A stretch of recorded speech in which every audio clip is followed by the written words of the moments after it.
This is the RV Life Podcast. I'm your host, Dan Hunt, with my incredible wife, Patty Hunt, and we've got something very special for you today. We started the RV Life Podcast with the goals of entertaining, educating, and exploring the RV life. Dan and I have been full-time on the road for almost 2 years. We started a YouTube channel with the mission of encouraging people to get out and enjoy life. And this podcast just is another platform to accomplish those goals. Now, as we start talking today, our topic is your RV organized? Well, it's just something that's a little funny to me. And the reason that I say it's a little bit funny to me is that, well, I think we've taken everything out of our RV at least 15 times and put it back into a different spot. We have, and I think I lost count at 15 times. So I'm not sure how many times it's been, but it's a lot. Our guest today, she actually spent some time with us in our RV, showing us some tips and tricks, and we're going to go over those with you today. But she's an organizational expert. I love the way she says things should live with their families. Is that what it is? She said she talks about staying together. You'll hear more about that. That's a great tip. Yes, it really, really is. But before we get to that, we do a little piece called Fun Facts. It's a fun fact segment. We're going to do it every single week. And what is this week's fun fact? We want to share what the average cost of a storage unit is. A lot of full-time RVers will take a bunch of stuff out of the house and put it in a storage unit. Now, we are no different. We did exactly that. But before I get to that, I want to tell you $185. That's right, $185. That is the average cost of a storage unit in the United States today. Per month. Oh, yeah, per month. Monthly cost. Now, we were no different. We got a storage unit, but ours only cost $120 a month. Only $120. Now, we had that storage unit for 15 months. Let's do the math. We paid $1,800 for a storage unit. I don't know that anything in that storage unit was worth $1,800. And then as I look back at it today, I asked the question, was it worth it? That's a big resounding no way. I mean, no way. I think that trying to move out of a house and into an RV, I'm not sure how you get around it, but I sure hope people calculate the monthly costs and decide what you need to keep, what you need to hold on to. Now, throughout the RV Life Podcast, we're going to be giving you some pro tips. And one of the pro tips that we have for you right now is before you take anything into your storage unit, take a look at it and ask yourself the question, is it really worth it? Some of the stuff we found in the storage unit, we had to laugh about the fact that we kept it. So just a piece of, hopefully helpful information for you. Yeah. When we went back to that storage unit after 2 years, I'm going to say 95, 6, 7, 8% of it was just taken right out to the dumpsters. Okay, we're going to come back with our guest, and I got to tell you, you want to get a pencil, you want to get a piece of paper, you want to turn your recording on, because this lady is going to give you some tips and gems that you will not believe. When traveling in your RV, how do you navigate? Do you use a paper map, a GPS, or do you use Google Maps? Our sponsor, RV Trip Wizard, has the solution, and it just works. Selling your RV after years of enjoying it should not be painful. Whether you're upgrading, downsizing, or simply ready to sell, the experts at National Vehicle will help you set a proper valuation for your RV, list it, and sell it when you are ready. An RV valuation is always free at National Vehicle. Get started today by visiting nationalvehicle.com/RVlife. When it comes to understanding the true value of your RV, reach out to the experts at National Vehicle.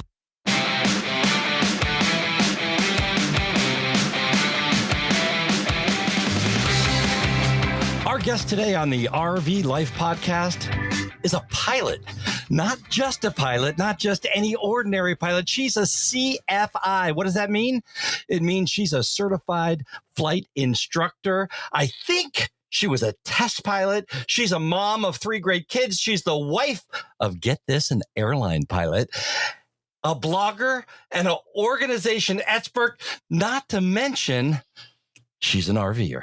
Dan's talking about our good friend Robin, who pens under a name called BG Barnstormer for her blog. Welcome to the RV Life podcast. Thanks, friends. I'm so glad to be here. You know what? I'm going to jump in. This is Patty's line right here, but I'm going to jump in because I have to tell you, I have been waiting since we started this podcast for this show because, Robin, you have changed our lives. Aww. You have made things so much easier about what we do and how we do it. But we're going to talk about how you did that a little bit later in the show. Let's get on right now. So we met Robin, for our listeners, we met Robin and her family a few years ago at a Thousand Trails resort in Las Vegas. And it was so wonderful camping next to you and your family. Now, you've been RVing for how long? It's been 2.5 years. 2.5 years. So you're just a little bit ahead of us. But I have to say, you guys were already there in Vegas and we were pulling in, and your oldest was the little one. Oh, it was the little one. Yes. Yeah, the little one was back, and I was getting really close to the sewer trap. And as I'm backing in, he's like giving me the hand signals, and I knew exactly what he was. It was like I recognized these hand signals that he did. He turned around and said to me, there's the sewer. And I was like, oh, very helpful, very helpful. Because how old is the little one? He's now 8. Yeah. And we started when he was 6. And everybody knows you don't want to back over your sewer site because, then you don't have a sewer site. So you got to make sure you don't run over the hose or the hole there. Exactly. Very helpful. Let's talk a little bit about your family. You have 3. Yep. And we have met you guys, I don't know, 2 or 3 times along the road of our journeys. I just remember playing Legos with your kids one day. I think we were in Southern California, but I'm really not sure where we were. But it was a rainy day and we were playing Legos inside. So let's talk a little bit about your family and how they feel about RVing. The kids love it. We're constantly meeting. There's lots of other full-time families on the road who all have children, all different ages, all the way from baby, all the way up to teens, to having people who launch on the road. So kids literally launch like from high school, they'll graduate and they'll go off to their jobs or careers, depending on what they want to do. And the kids love it. They're currently ages 6, 8, and 10. Actually, I'm sorry. They were 6, 8, and 10 when we started. It's been 2 years. So they are now 8, 10, and 12. So 8 years old, 10 years old, and 12. And they love it. We've homeschooled for 5 years. And we started homeschooling to accommodate my husband's flight schedule because he's the airline pilot. I'm the stay-at-home mom. And I'm not currently flying today, but I fly every chance I have the opportunity. And the kids know that, they've got to do their schoolwork and then they can go play with friends. And so we do a lot of education on the road, everything from historical sites to national parks to science museums. And it's just a really great opportunity and per se unusual way in today's society to raise and educate the children, but we love it. You know what? I wish I could go back and do it again with my own kids. I'm not sure I would have been prepared, but I do think it's an awesome way to raise your kids. Now, you mentioned full-time families, and that's a it's a membership group where other families with kids get together. And I've seen a lot of great things. I guess that's helping you as you travel around. Tell us a little bit about full-time families. Yeah, they're a great group. There's lots of other groups now even popping up, from year to year. But that group specifically is focused on families to help connect and to build community. And they're one of many groups, but there's lots of people who want to connect with communities. So whether they have kids or not, there's really a group for everybody. You mentioned that your husband is an airline pilot for a living. So, does that mean he just gets up and deserts you while you're on the road? While he goes and flies away to some foreign land? Well, if he's going to dessert, it better be 2 S's and it better be chocolate. So no, he goes out, he goes out on a trip, usually 3 to 5 days at a time. And so, yes, he is leaving, but we have been pilots for over 15 years. And in our lifestyle, we just know that comes with the territory. So I liken it to what military families deal with. You know, typically the spouse, whomever is military, will leave for a period of time.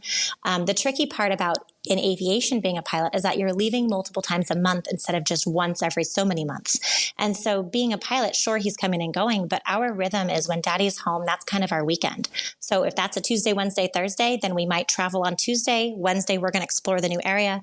Thursday, we settle in and have a, family day and we're done. And then maybe Friday, he's going to leave for the weekend for a trip. So our rhythm is very different than other full-time families that are on the road just because my husband does come and go. And so a lot of people who've met us ask me if my husband's real because they often don't meet him because he comes and goes quite a bit.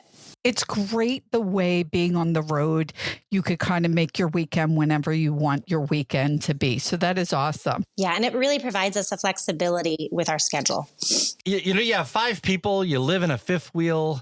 Let's talk a little bit about, I know you organize it. I know that thing is organized to a T, but let's talk about logistics of 5 human beings in a fifth wheel all the time. So I always tell people when they ask me, how do you guys manage to live in such a small space with 5 people?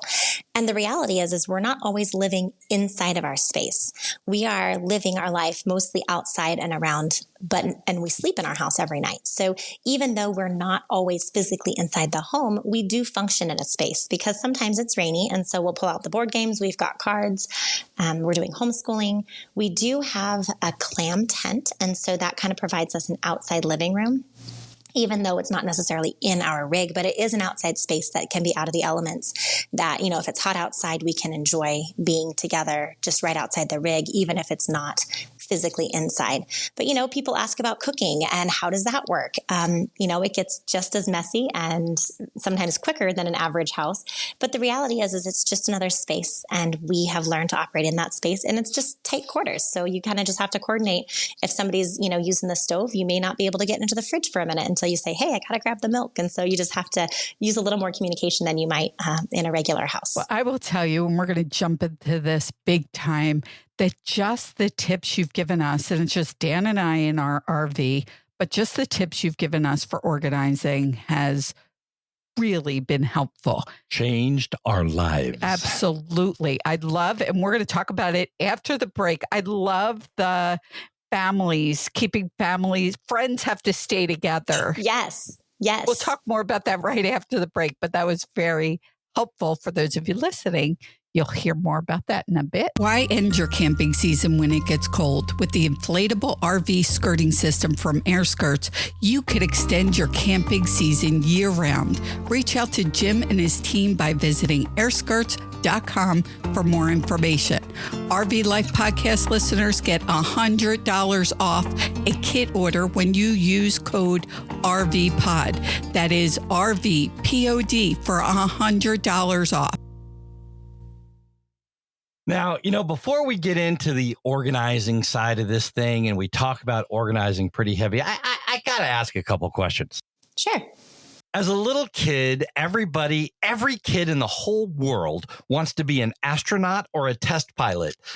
And, you've kind of had training to do both of those things, but let's talk about being a test pilot. Sure. How did you get into it? Yeah, so I actually got into flying because of my love of space. So I'm originally from Kansas, and I was a camper at Space Camp at the Kansas Cosmosphere and Space Center.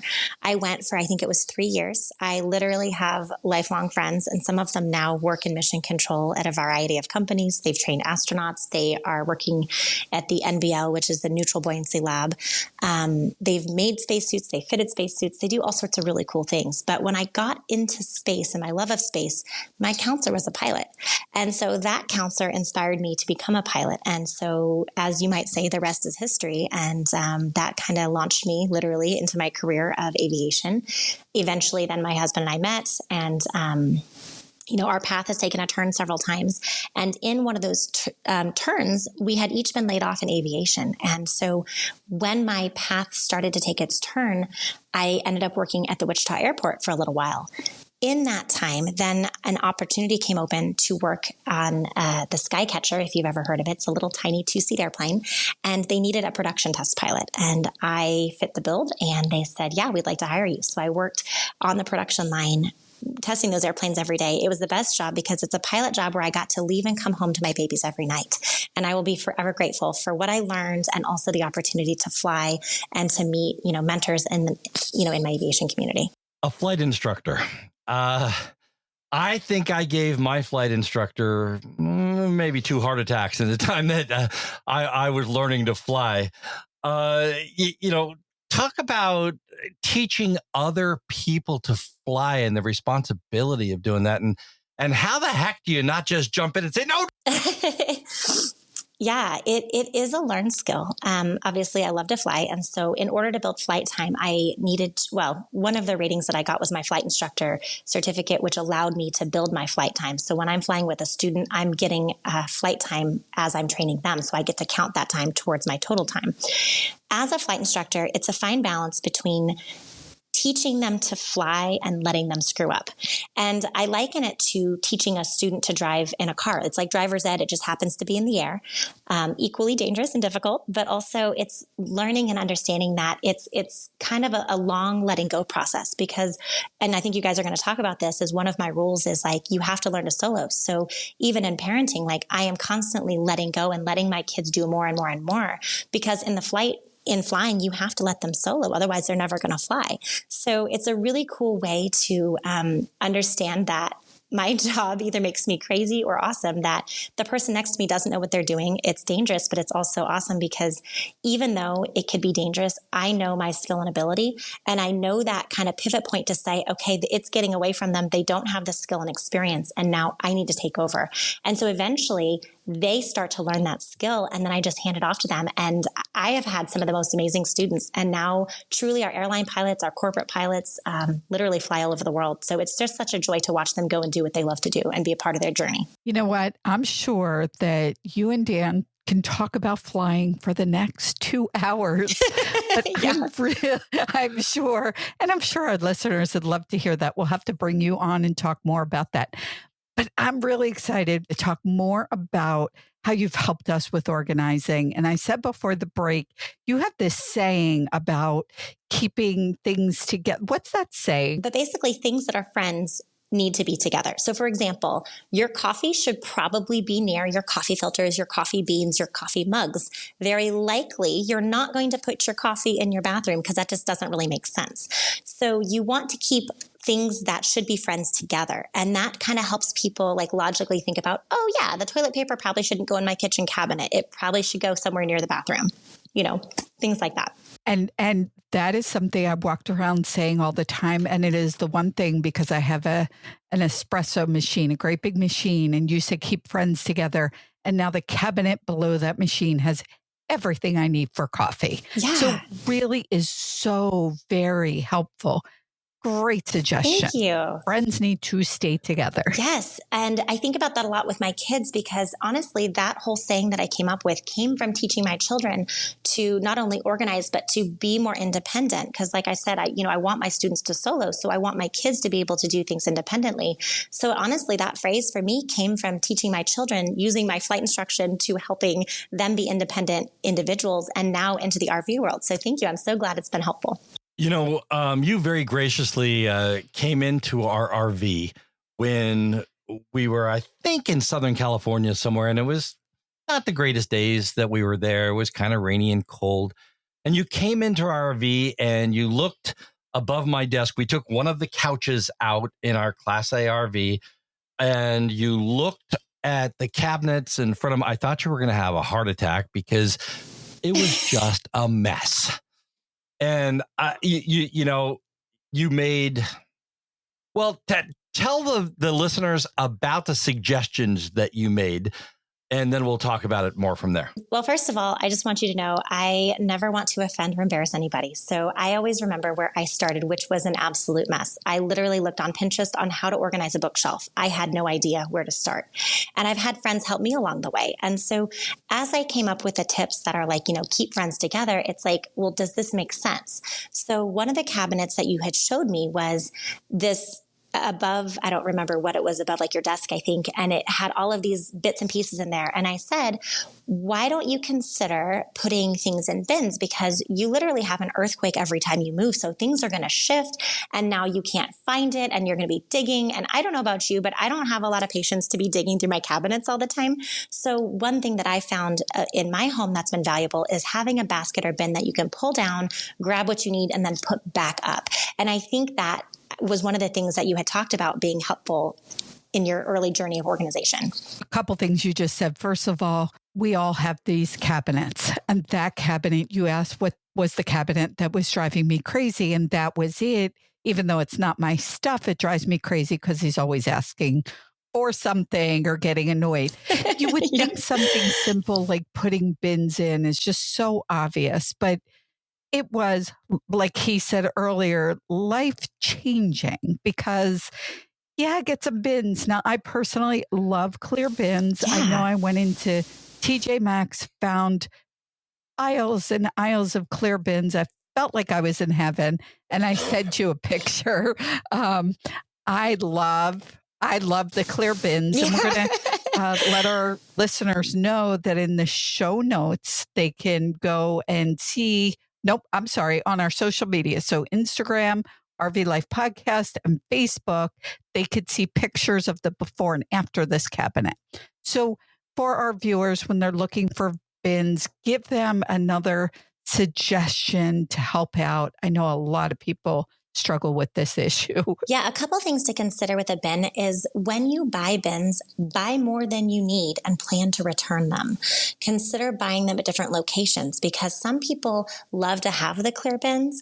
I don't love them, but I also know in my brain like what's in them. So I don't want to see the visual stuff, but some people do. So you know what is going to make your life easier. For children specifically, sometimes it's easier to be able to see right in the bin and then pull it out, while other people just know the first bin on the left is, your computer cords, and then the next bin is, whatever it is. But the important thing is rectangular bins and square bins or baskets, because rectangles and squares are going to fit more cohesively in your cabinets. And when things fit, use up the best area of that cabinet, you're going to get the most usage out of that cabinet. And then if you need to stack them, you might decide, do they need to have lids or do they need to have some type of, like Tupperware, side that you can pull it open and then close it? What's going to work for your space? And I think your bins, that they have lids, is that correct? And this was your idea to get these stackable bins. So not only does the top one have a lid, but the two underneath it lock into each other and become the lid for the one above that. And nice. I have to tell you, being having a YouTube channel. And so we have all of these wires and cables and connectors and cards and all of these things. They're now all organized and they're in a place that I can go get. You have changed my life. That's awesome, Dan. I'm so glad to hear that. A lot of tips, and I'm sure if we stayed on for the next 2 hours, you would still have tips for people. I want to direct people to your blog. And one of the articles, if people do not read anything else, they need to read Tetras and Organization, the title of that blog. And there's a part 1 and part 2. Tell us about your blog. How did you get started with that? Sure. So my blog actually has been many years in the works. People tell me all the time, oh my gosh, Robin, you've got so many great ideas. You should write about them. You should share those. And I just always thought that everybody thought like me, so I didn't need to share them. But the more that I talked to other moms and friends and family and RVers, the more I realized I really need a little more Robin in the world. And so I decided to write under my pen name, which is BG Barnstormer. And the B is for Birdie. That is my nickname from my older brother. So if you're wondering where that comes from, there's a whole section, and I don't want to take all the time talking about it, but that's what it stands for. And then G is Galletta, which is what my kids call me. And then Barnstormer is a pilot in the early 1920s and 30s who would, perform air shows. And so I feel like my pen name is kind of a quantifiable all of who I am. we're a pilot family. I love to, share my tips and tricks. And the biggest thing on that Tetris and organization post is I have simple, easy tips. Everything needs a home. Start small. It's not like throw everything in a box and spend your whole week. It's small things, because I'm a mom. I've got 3 kids. I call it single pilot or single parent most of the time when my husband's out of town. So I don't have time to tear my whole house apart to, reorganize everything. And so I have a couple posts, and you can actually go on my blog page, and it's bgbarnstormer.com, and you can see the organization posts, and it's categorized there so that you don't have to be looking around the whole blog to find it. We're talking about your blog. There's one article that I don't know. I quote it all the time. I've read it probably 20, 30 times. Rules I fly by. I wish you were my instructor. I used to referee high school and some higher levels of football, and I used to speak on it all the time.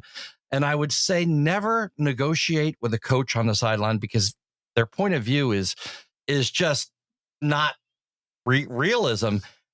You have a point of, a piece of that article that says never negotiate with terrorists.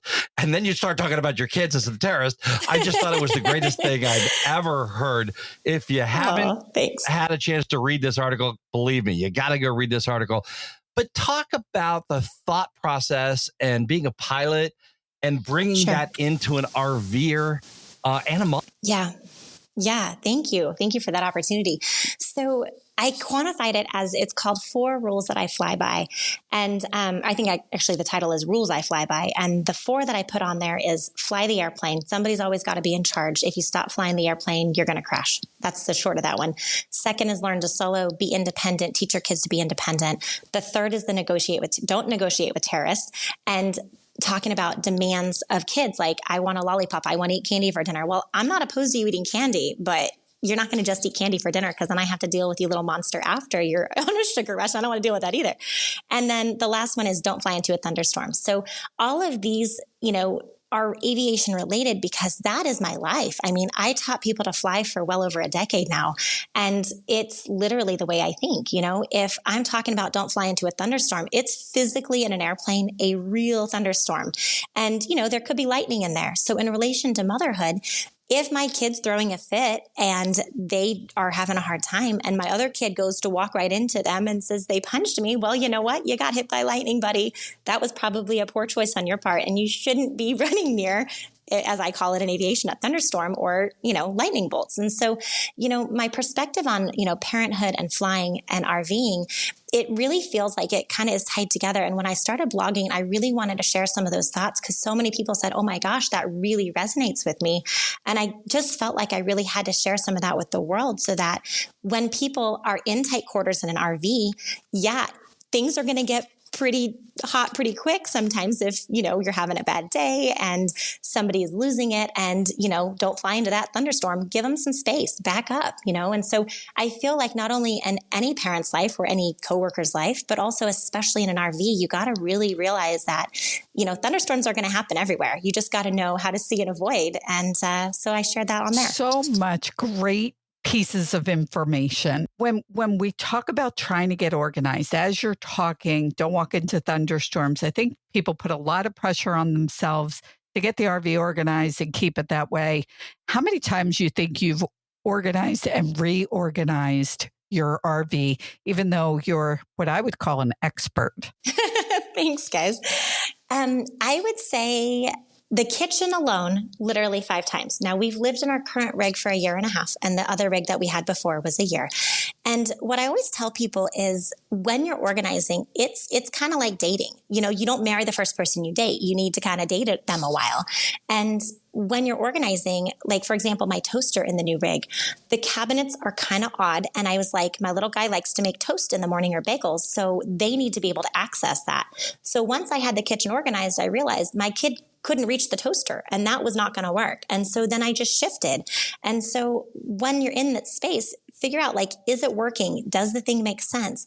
Can the people who need to access the thing get to what they need? And don't feel like it's a failure if you don't get it on the first time. You know, I didn't land the airplane on my first landing. And let me tell you, my first landing was terrible. In fact, on my very first flight, I thought I was never going to be a pilot, because not only did I throw up, not only did I accidentally maybe pull the mixture, which, by the way, stops the airplane engine. My instructor took over. I thought it was the end of my flight lessons.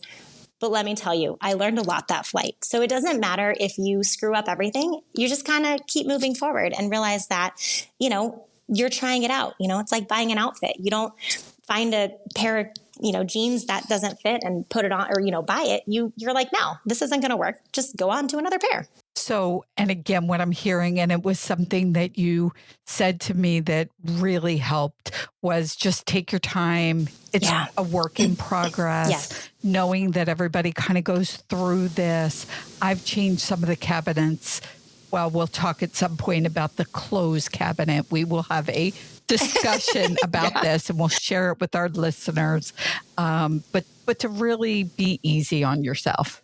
It scares me when she gets and don't feel. It just scares me when she gets the drill out and she goes back to the cabinet and I hear the drill start going. So I know she's taking something apart, and it just doesn't. It doesn't always work for me. I need more space. Yeah, and don't feel like you're the only one. You know, I have talked to dozens of RVers who are like, what do I do with this cabinet? I mean, I've even gotten help from friends. I'm like, where is my Instapot going to live? It doesn't fit in a cabinet. And one of my friends told me, well, it could go on top of that one.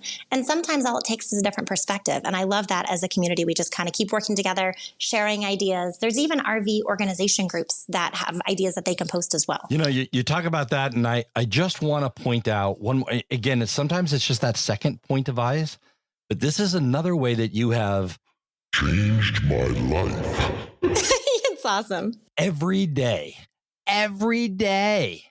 Okay. It's in the shower.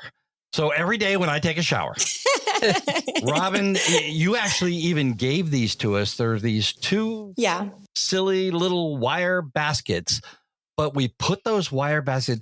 I don't know about the rest of the listeners out there, but have you ever had something fall on your foot when you're in the shower, in a tight shower in an RV anyway? Yes. This basket had some super tape on it. It stayed up for the last year and a half, because I think it's been about a year and a half since you gave that to us. Yeah. And it's been in the shower. My shampoo, Patty shampoo, her conditioner, her purple stuff, her green stuff. She's got all kinds of stuff, but it all fits in this basket. Yeah. And nothing has fallen on my feet since then. And I am so happy. This basket is great. I actually put one outside the shower as well for the hairsprays and those kinds of things.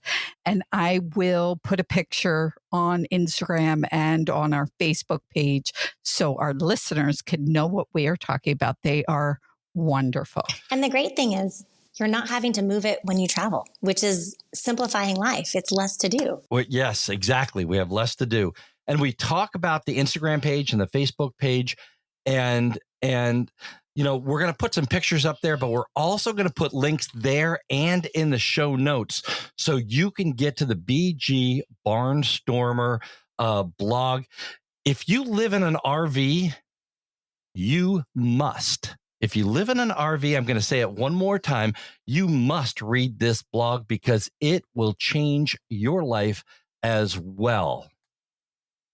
We want to wrap up and thank Robin for being on. But the one thing we didn't talk anything about yet was downsizing. I know this is something that a lot of people post about on social media. So we are going to bring Robin back on in the spring and talk everything how to downsize. I can't wait, guys. I'm so excited. Well, it's been a pleasure talking to you. It's a pleasure, spending time with you wherever we get to spend time. We're sorry that we missed you at the balloon fiesta this year.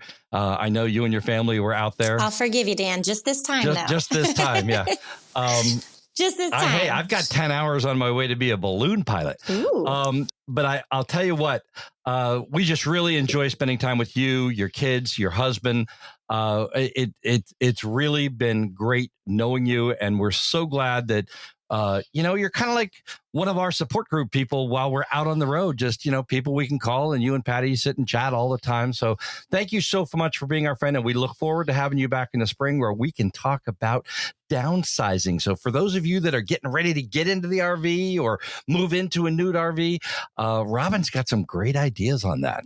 Thank you again, Robin. Thanks, guys. This is the RV Life Podcast, and we've been with Robin with BG Barnstormers today, and it has been incredible. We will be back with the question of the day and the RV Life Pro tip of the day right after this.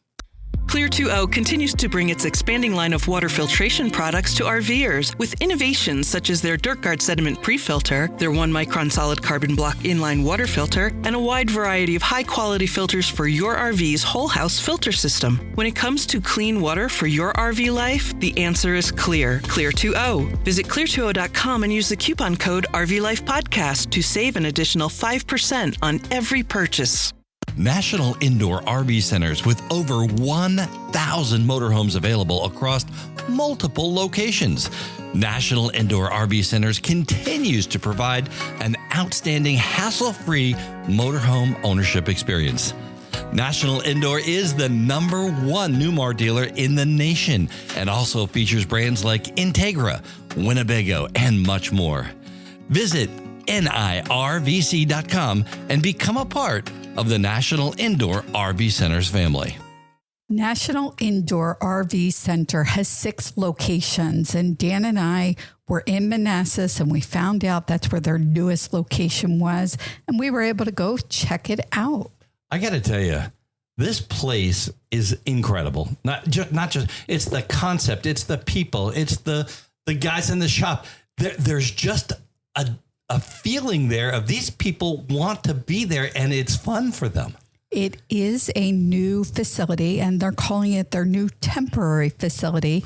So it is in the works, but yes, what an incredible place, an incredible concept. And hearing about Brett, the owner, wow, he sounds like an amazing guy. I cannot wait to meet him in Tampa. No, they've got stores in Texas and Nevada, and this store is actually in Virginia. It's in Manassas. If you know where that is, they call it really the D.C. market, the District of Columbia market. So it's right near Washington, D.C. I encourage you, if you are near Atlanta or Las Vegas, I think Nashville is one of their locations, and or Manassas, to stop in and say hi to these guys. Just an incredible concept, and we're going to be talking more about them because they have signed up to be a long-term sponsor of the RV Life Podcast, so you're going to hear a lot about National Indoor. So here we go.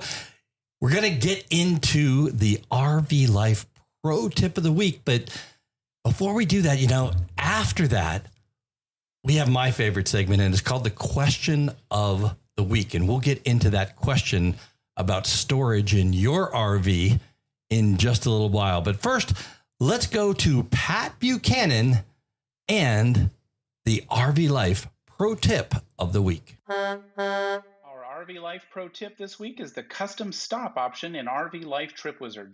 While TripWizard does offer a drag route feature, it can be difficult to get the precision you need for an RV safe route in heavily populated areas, as well as hard to manipulate for tablet users with a touch screen. Custom stops, created either by right-clicking the map or touching and holding for touchscreens, quickly and precisely create a point that the routing must follow, allowing you to change a route easily while still ensuring an RV safe option. Start your 7-day trial of RV Life at RVLife.com. I'm Pat Buchanan with your RV Life Pro Tip of the Week. This RV Life Pro Tip has been one that Dan and I have used many times. When you're driving and they give you directions and there is traffic, say in Center City, Philadelphia. Well, RV Life TripWizard is such an easy way to plan to go around the traffic. It is a great feature on the TripWizard. I got to tell you, we just love RV Life TripWizard. We don't move an inch without going through the RV Life TripWizard. And in the show notes, there's a discount code for 25% off. Makes it less than $50 a year. It's really something that you should think about. Absolutely. Definitely something to think about. But now let's get into your favorite, and that is the question of the week. Okay, so here's our request. Actually, who sent this question in this week? I'm sorry. Yes, the question was sent in from Wendy O. of Philadelphia, Pennsylvania. Okay, Wendy, your question is there secret space in my RV that I don't know about for storage? I watched a YouTube channel that showed there were spaces in your RV. And if you live in an RV, whether it's full-time or part-time or sometime, you want to utilize every possible inch of space. So after we moved into the RV, I got the drill out and started to look for space. Now, I don't recommend this for everybody, but I pulled the drill out. Okay, people, I've got to say this. You know, if your partner, doesn't matter if it's the wife, doesn't matter if it's the husband, just your partner, gets out the drill, goes to the back of the RV and starts taking walls down, I don't know. It makes me scared. But I did find a space in a closet that was probably 3 foot high and maybe 4 inches deep that opened up more space for more of our clothes. And yes, you know what? She did find that space. And it was actually originally intended for the piping for the washer and dryer. In our particular Class A RV, the washer and dryer could be midship, is where it is with ours, but it also could be located in the bedroom in the back of the RV. So Patty found this secret, and it was a lot of space. It was probably 10 or 15 cubic feet. That's a lot. I don't know what that means exactly. I just know I have more room for more clothes. To put it into perspective for you, it's about 40 pair of shoes. That's a whole different secret compartment. But the tip here is look for those little areas, little compartments. Be careful taking stuff apart, but there is usually space in the RV that you can utilize. Now, next week on the RV Life podcast, we have a guest, and I got to tell you, Dave, just an incredible human being. He runs the RV Repair Club. He's been RVing forever and 16 days. It's just incredible, this guy. And because of the time of year, we have him talking about winter. Now, if you're staying or you're traveling in the cold areas, are you prepared? Are you and your RV prepared? You know, I know that as it's getting colder, I want our RV to be further south, but it's not right now. And he gave us some really, really great tips, and we had some great conversations. So you want to come and check out the RV Life podcast next week. And that is just about it for us right now from Philadelphia, Pennsylvania. That's where we are today. I'm Dan Hunt with my incredible wife, Patty Hunt, saying have a great rest of today. And an even better day tomorrow.